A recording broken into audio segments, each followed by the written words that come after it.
Hey guys, just a quick test video today. We're going to try to recondition this leather watch band.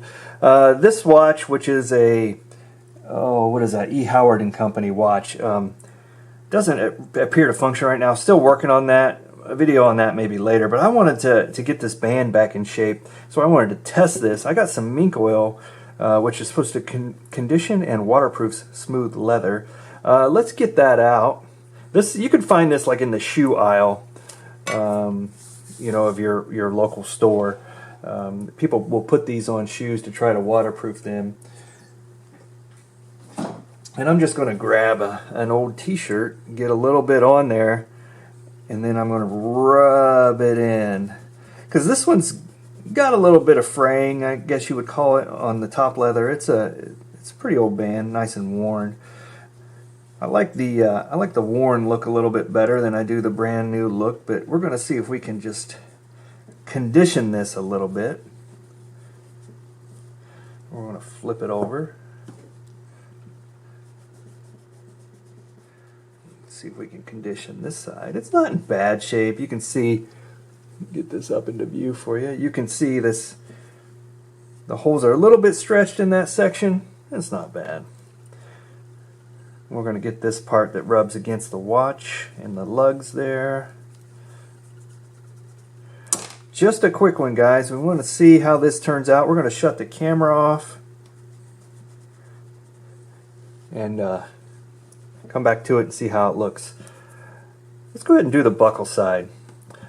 I was going to try a different product on this buckle side, but I don't think I'm going to. I think this is going to work. Looks pretty good. I do feel it get a little bit softer already. I mean, this is we used to do this back in the 80s to break our shoes in, you know, the original Air Jordans and such that would be all stiff coming out of the factory. Put a little mink oil on it. Not that I had a lot of Air Jordans, but I think I did have one pair at one point. Alright, let's turn this camera off, come back to the... Okay guys, here we are back. It's been about 5 minutes.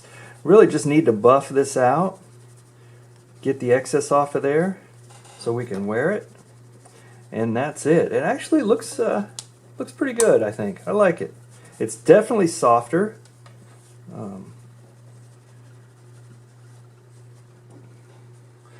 But yeah, it gives it a much better look, and not too greasy, not too shiny. Just a nice soft. You can see right in here. Let me get that up there for you. Right in here is where it was really worn, where the buckle would connect in. Right now it just looks dented. Doesn't look that worn. So it may take a few more applications on this, but so far so good. I'm gonna call this a win. This is how I recondition these quickly. Let me know how you recondition yours. Again, mink oil. This brand not sponsored, obviously, but it should be. And you can find these in the shoe aisle. A lot of people use them on boots, tennis shoes, whatever, right? So anyway, that's all we have for today, guys. Thanks for watching, and we'll see you next time.